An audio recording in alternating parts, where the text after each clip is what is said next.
Untuk dapat melaksanakan suatu rencana, seorang pengadministrasi perkantoran perlu menguasai berbagai pengetahuan dan keterampilan di antaranya sebagai berikut.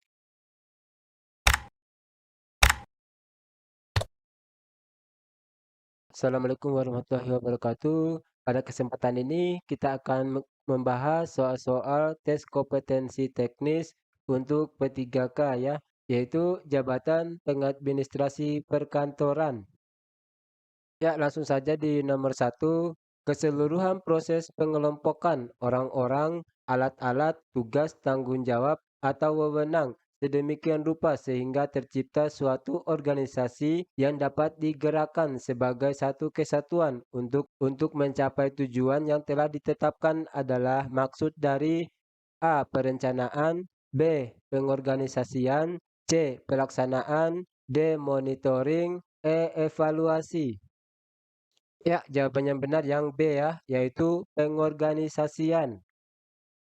Pembahasan pengorganisasian adalah proses pengelompokan orang-orang, alat-alat, tugas, tanggung jawab, atau wewenang sedemikian rupa sehingga tercipta suatu organisasi yang dapat digerakkan sebagai satu kesatuan untuk mencapai tujuan yang telah ditetapkan. Ya, kita lanjut di nomor 2. Pada bentuk organisasi ini, segelincir pimpinan tidak mempunyai bawahan yang jelas karena setiap atasan berwenang memberikan komando kepada setiap bawahan merupakan ciri dari organisasi. A. Organisasi lini, B. Organisasi fungsional, C. Organisasi staf, D. Organisasi lini dan staf, E. Organisasi matrik. Ya, jawaban yang benar yang B ya, yaitu organisasi fungsional. Pembahasan dalam organisasi fungsional, struktur organisasi dibentuk berdasarkan fungsi-fungsi utama atau departemen-departemen yang mengelola tugas-tugas yang serupa atau sejenis. Dalam organisasi fungsional, setiap atasan memiliki bawahan yang bekerja di bawah departemen atau unit fungsional yang khusus. Oleh karena itu, setiap atasan dalam departemen tersebut berwenang memberikan komando kepada bawahan mereka. Ya, selanjutnya kita lanjut di nomor 3. Suatu tindakan dari sebuah rencana yang sudah disusun secara matang dan terperinci. Implementasinya biasanya dilakukan setelah perencanaan sudah dianggap siap.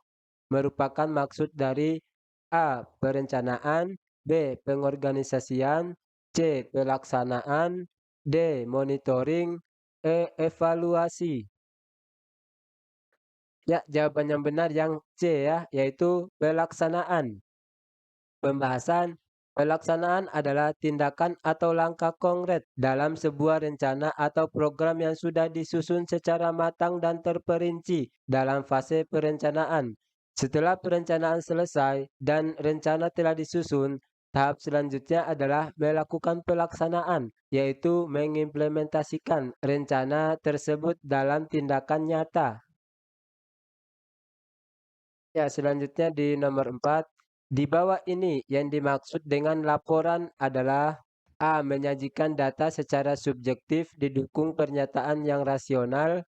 B. Dimaksudkan untuk memberikan gambaran mengenai peristiwa yang belum terjadi. C. Penyajian fakta tentang suatu kejadian atau suatu kegiatan. D. Biasanya tidak berisi kesimpulan dan rekomendasi disesuaikan dengan situasi dan kondisi. Dokumen yang digunakan untuk menggambarkan proses perencanaan. Ya, jawaban yang benar yang C ya, yaitu penyajian fakta tentang suatu kejadian atau suatu kegiatan. Pembahasan laporan adalah dokumen yang berisi penyajian fakta atau informasi tentang suatu kejadian atau kegiatan tertentu. Laporan biasanya disusun secara objektif dan berdasarkan data yang telah dikumpulkan. Laporan dapat digunakan untuk memberikan informasi tentang apa yang terjadi atau sedang terjadi dalam suatu situasi atau konteks tertentu. Laporan dapat memiliki berbagai jenis seperti laporan kejadian, laporan penelitian, laporan proyek, dan sebagainya. Ya, kita lanjut di nomor 5. Laporan yang dibuat harus jelas tujuannya, terutama adalah sebagai berikut. A. Dimaksudkan untuk memberikan gambaran mengenai peristiwa yang belum terjadi. B. Menguji prakiraan dan hipotesis. C. Merancang pengawasan dan perbaikan. D. Mengetahui perkembangan atau kemajuan dari kegiatan proyek atau penelitian. E. Memberikan rekomendasi tindakan yang tepat. Ya, jawaban yang benar yang D ya, yaitu mengetahui perkembangan atau kemajuan dari kegiatan proyek atau penelitian. Pembahasan salah satu tujuan utama dari pembuatan laporan adalah untuk memberikan informasi tentang perkembangan atau kemajuan dari suatu kegiatan, proyek, atau penelitian tertentu. Laporan kemajuan biasanya digunakan untuk melacak atau mengukur sejauh mana tujuan dan target telah tercapai selama pelaksanaan kegiatan. Ini membantu pemangku kepentingan atau pihak yang terlibat untuk memahami suatu kegiatan dan mengambil tindakan yang tepat jika ada perubahan atau masalah yang timbul selama pelaksanaan. Ya, selanjutnya di nomor 6 ya. Laporan berikut ini tergolong laporan administratif adalah A. Tesis, B. Laporan monografi, E. Artikel, D. Koran harian, E. Laporan berkala. Ya, jawaban yang benar yang E ya, yaitu laporan berkala. Pembahasan laporan berkala adalah jenis laporan administratif yang disusun secara periodik atau berulang sesuai dengan jadwal tertentu. Laporan ini biasanya berisi informasi tentang kegiatan atau operasi rutin suatu organisasi atau unit kerja dalam periode waktu tertentu, seperti bulanan, triwulan, atau tahunan. Contoh laporan berkala meliputi laporan kehadiran karyawan, laporan penjualan bulanan, laporan keuangan tahunan, dan sebagainya. Laporan-laporan ini digunakan untuk memantau kinerja, membuat keputusan, dan memberikan informasi berkelanjutan kepada pemangku kepentingan. Selanjutnya di nomor 7, salah satu jenis komunikasi nonverbal adalah kinesthetic emblem. Contohnya A. Penggunaan seragam oleh pegawai sebuah perusahaan. B. Mahasiswa menghargai waktu. C. Telunjuk di depan mulut Anda jangan berisik. D. Memberikan tanda dengan tangan ketika mengatakan seseorang gemuk atau kurus. E. Memainkan pensil di tangan. Ya, jawab yang benar yang C ya, yaitu telunjuk di depan mulut Anda, tanda Anda jangan berisik. Pembahasan kinesthetic emblem adalah gerakan tubuh yang secara langsung dapat diterjemahkan ke dalam pesan verbal tertentu. Biasanya berfungsi untuk menggantikan sesuatu, misalnya mengangguk sebagai tanda setuju, telunjuk di depan mulut tanda jangan berisik.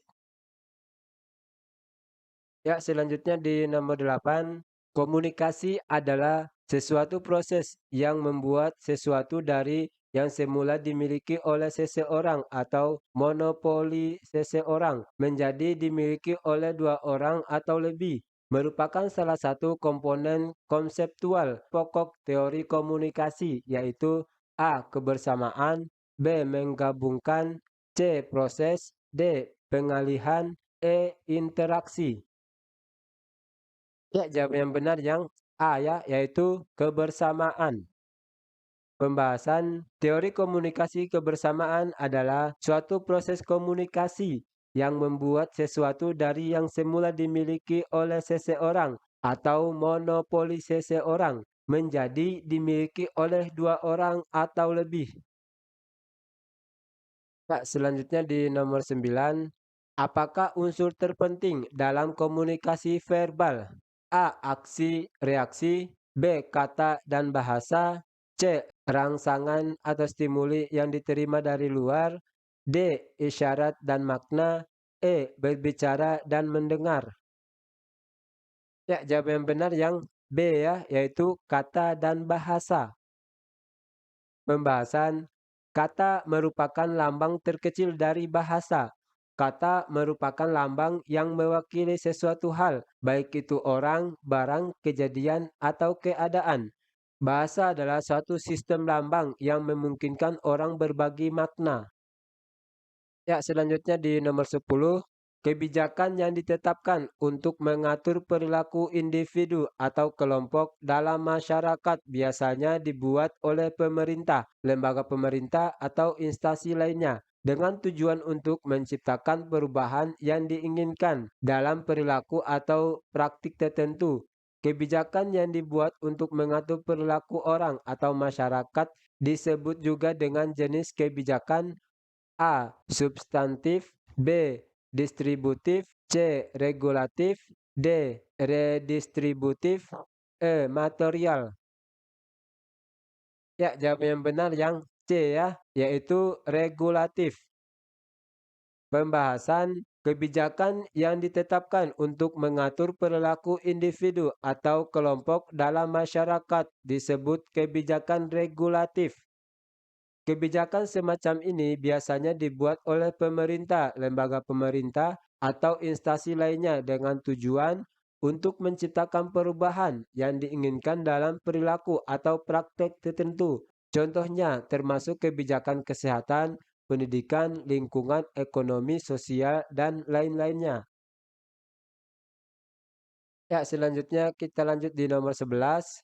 Untuk dapat melaksanakan suatu rencana, seorang pengadministrasi perkantoran perlu menguasai berbagai pengetahuan dan keterampilan di antaranya sebagai berikut, kecuali: A. Motivasi, B. Komunikasi, C. Directing atau pengarahan, D. Channel atau saluran komunikasi, E. Perencanaan. Ya, jawaban yang benar yang D ya, yaitu saluran komunikasi. Pembahasan untuk melaksanakan suatu rencana dengan baik, seorang administrator perlu memiliki berbagai pengetahuan dan keterampilan seperti: A. Motivasi adalah kemampuan untuk memotivasi tim atau bawahan agar bekerja dengan baik dan bersemangat. B. Yaitu komunikasi adalah kemampuan untuk berkomunikasi dengan jelas dan efektif dengan anggota tim, rekan kerja, dan pihak-pihak terkait. C. Yaitu directing atau pengarahan adalah kemampuan untuk mengarahkan dan memandu aktivitas tim atau bawahan agar sesuai dengan rencana dan tujuan yang telah ditetapkan. E. Yaitu perencanaan adalah kemampuan untuk merencanakan tindakan-tindakan yang diperlukan untuk mencapai tujuan yang telah ditetapkan. Jawaban D, yaitu channel atau saluran komunikasi, bukanlah pengetahuan atau keterampilan yang umumnya dihubungkan langsung dengan kemampuan administrasi, tetapi merupakan elemen komunikasi yang digunakan dalam proses administrasi untuk mengirim pesan atau informasi kepada pihak yang terlibat dalam pelaksanaan rencana. Ya, selanjutnya di nomor 12, apa persamaan komunikasi antar kelompok dan komunikasi interpersonal? A. Memberikan informasi kepada sasaran agar orang tersebut mengetahui sesuatu tentang bagaimana hal itu dikatakan, bagaimana bahasa tubuh yang digunakan saat menyampaikan pesan, dan apa ekspresi wajah yang diberikan. B. Berkomunikasi dan memiliki kedekatan hubungan seperti hubungan keluarga atau kerabat dekat. C. Proses sosial di mana orang-orang terlihat di dalamnya saling mempengaruhi. D. Dapat berkomunikasi langsung secara tatap muka atau face to face dan pastinya saling bertukar informasi atau untuk memecahkan persoalan. E. Efektif dalam hal mengubah sikap, perilaku, dan pendapat orang lain. Ya, jawaban yang benar yang D ya, yaitu dapat berkomunikasi langsung secara tatap muka atau face to face dan pastinya saling bertukar informasi atau untuk memecahkan persoalan. Pembahasan persamaan antara komunikasi kelompok dan komunikasi antar pribadi, yaitu dapat berkomunikasi langsung secara tatap muka atau face to face dan pastinya saling bertukar informasi atau untuk memecahkan persoalan. Sedangkan perbedaannya adalah komunikasi kelompok terdiri dari 2 orang atau lebih yang berinteraksi. Sedangkan KAP terdiri dari 2 orang yang berkomunikasi dan memiliki kedekatan hubungan seperti hubungan keluarga atau kerabat. Ya, selanjutnya kita lanjut di nomor 13.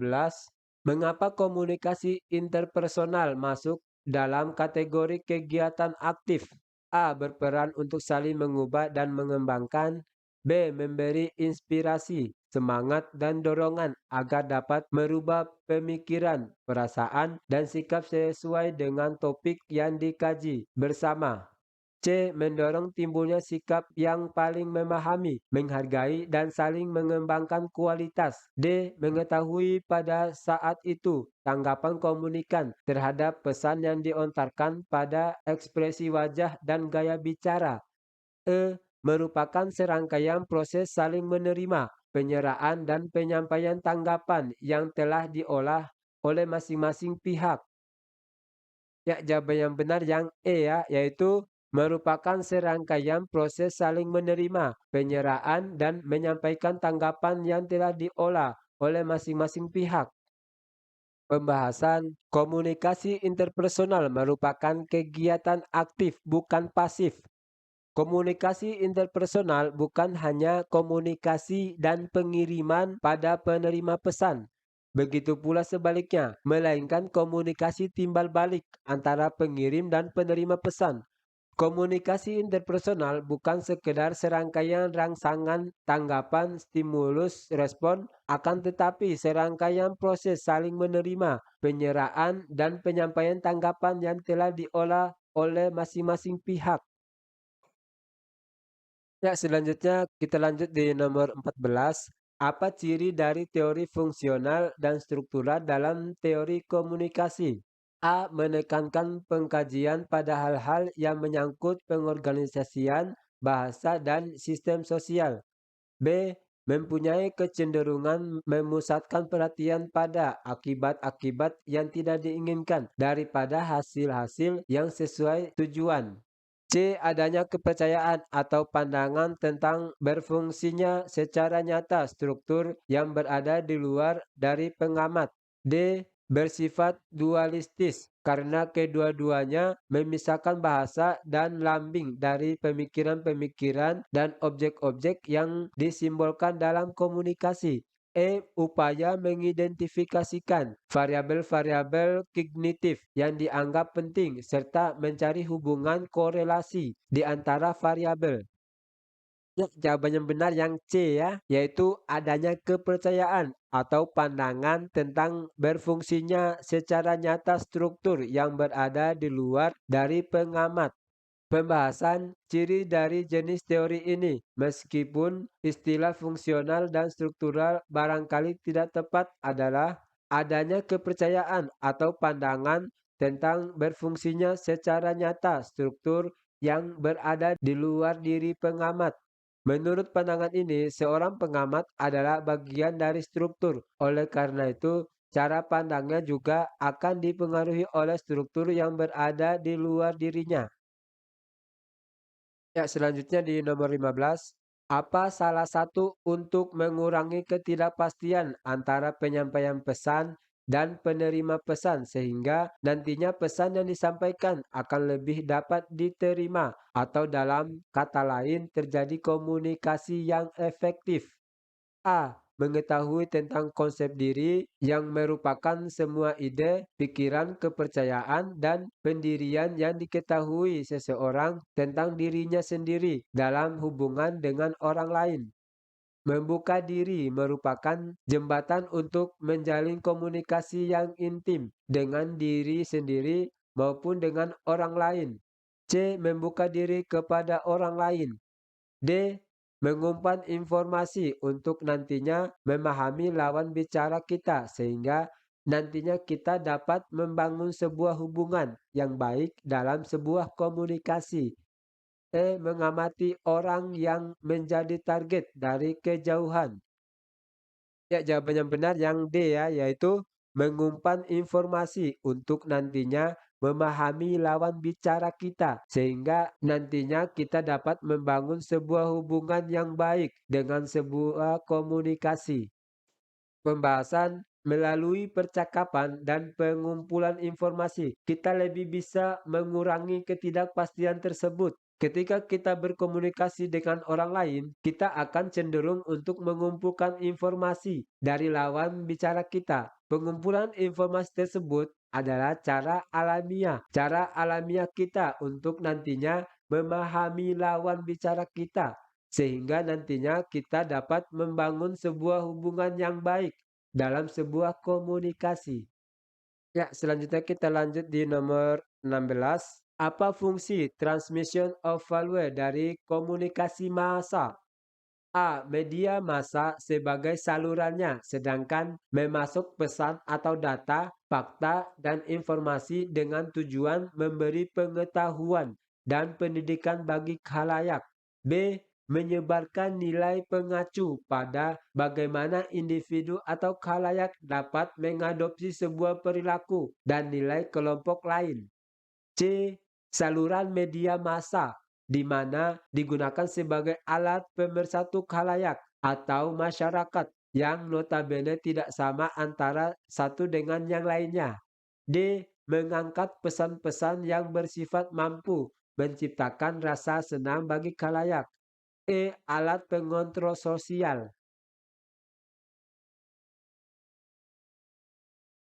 Ya, jawaban yang benar yang B ya, yaitu menyebarkan nilai mengacu pada bagaimana individu atau khalayak dapat mengadopsi sebuah perilaku dan nilai kelompok lainnya. Pembahasan fungsi transmission of value atau penyebaran nilai. Komunikasi massa sebagai fungsi menyebarkan nilai mengacu pada bagaimana individu atau khalayak dapat mengadopsi sebuah perilaku dan nilai kelompok lain. Itu terjadi karena media massa sebagai saluran telah menyajikan pesan atau nilai yang berbeda kepada masyarakat yang berbeda pula. Ya, selanjutnya kita lanjut di nomor 17. Seorang pengadministrasi perkantoran yang secara bersama-sama membuat karya tulis atau karya ilmiah di bidangnya. Jika karya ilmiah atau karya tulis memiliki 3 penulis, berapa persen angka kredit yang akan diterima oleh masing-masing penulis pembantu? A. 40%, B. 25%, C. 50%, D. 30%, E. 20%. Ya, jawaban yang benar yang B ya, yaitu 25%.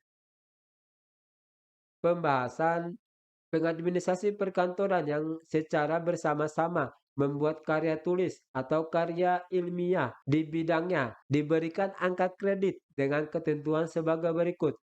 A. Apabila terdiri dari 2 orang penulis, maka pembagian angka kredit yaitu 60% bagi penulis utama dan 40% bagi penulis pembantu. B.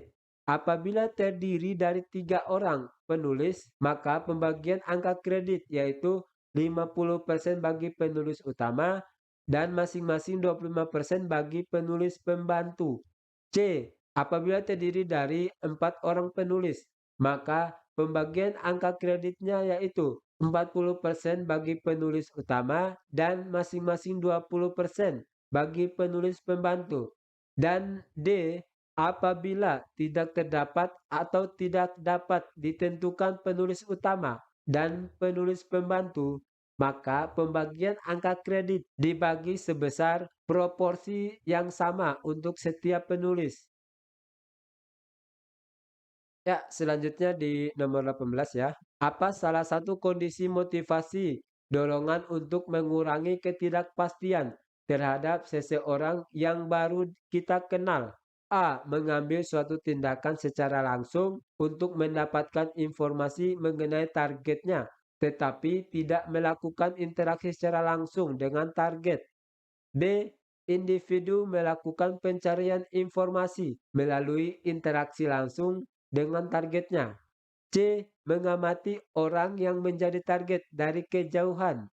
D. Interaksi langsung dengan orang tersebut sehingga memunculkan keterbukaan di antara keduanya. E. Mengantisipasi interaksi yang akan datang karena kita tahu bahwa kita akan bertemu lagi dengan orang tersebut. Ya, jawaban yang benar yang E ya, yaitu mengantisipasi interaksi yang akan datang karena kita tahu bahwa kita akan bertemu lagi dengan orang tersebut. Pembahasan, ada dorongan lebih dari kita untuk mengurangi ketidakpastian terhadap seseorang yang baru kita kenal dengan 3 kondisi motivasi dorongan, yaitu pertama, mengantisipasi interaksi yang akan datang karena kita tahu bahwa kita akan bertemu lagi dengan orang tersebut. Maka itu menjadi motivasi untuk diri kita dalam mengurangi ketidakpastian. Yang kedua, nilai insentivitas. Kadang kita memiliki tujuan tertentu dalam komunikasi dengan orang lain. Dalam hal ini, komunikasi interpersonal yang kita lakukan oleh pemain ke pelatih adalah mereka membutuhkan ilmu dari pelatih. Mereka sehingga mau tidak mau mereka harus melakukan komunikasi dengan pelatih mereka dan mengurangi ketidakpastian mereka terhadap pelatih. Yang ketiga yaitu penyimpangan. Kadang seseorang tidak bisa kita prediksi bagaimana tindakan mereka. Untuk mengurangi akan hal itu, maka kita akan mencoba untuk mengurangi ketidakpastian dengan cara lebih mengetahui tentang lawan bicara kita. Ya, selanjutnya di nomor 19. Langkah-langkah perencanaan yang benar adalah A. Analisa situasi, identifikasi masalah, menetapkan prioritas masalah, menentukan tujuan, mengkaji hambatan dan kelemahan, menyusun rencana kegiatan, menetapkan sasaran, menyusun jadwal pelaksanaan, organisasi dan staf, rencana anggaran, pelaksanaan, dan evaluasi. B. Analisa situasi, identifikasi masalah, menentukan tujuan, mengkaji hambatan dan kelemahan, menetapkan sasaran, menyusun jadwal pelaksanaan, rencana anggaran, pelaksanaan, dan evaluasi. C yaitu menentukan tujuan, analisa situasi, mengkaji hambatan dan kelemahan, identifikasi masalah, rencana anggaran, pelaksanaan, evaluasi. Yang D yaitu rencana, anggaran, analisa situasi, identifikasi masalah, menentukan prioritas masalah, menentukan tujuan, menyusun rencana kegiatan, menetapkan sasaran, pelaksanaan, dan evaluasi.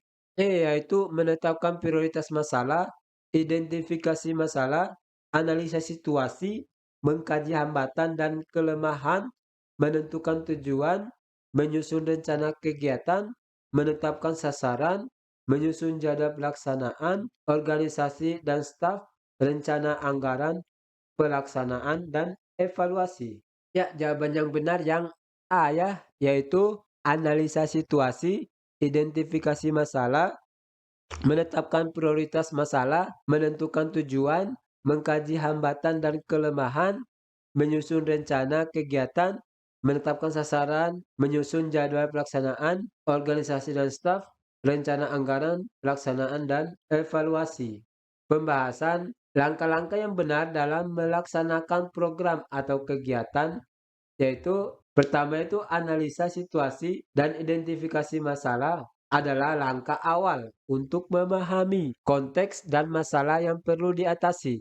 Selanjutnya, menetapkan prioritas masalah, menentukan tujuan, mengkaji hambatan dan kelemahan, serta menyusun rencana kegiatan adalah langkah-langkah penting dalam merumuskan rencana, program, atau proyek. Setelah itu, menetapkan sasaran, menyusun jadwal pelaksanaan, mempertimbangkan organisasi dan staf yang diperlukan, serta merencanakan anggaran adalah bagian penting dari proses perencanaan. Terakhir, yaitu pelaksanaan dan evaluasi dilakukan dengan mengukur pencapaian tujuan dan memperbaiki program jika diperlukan.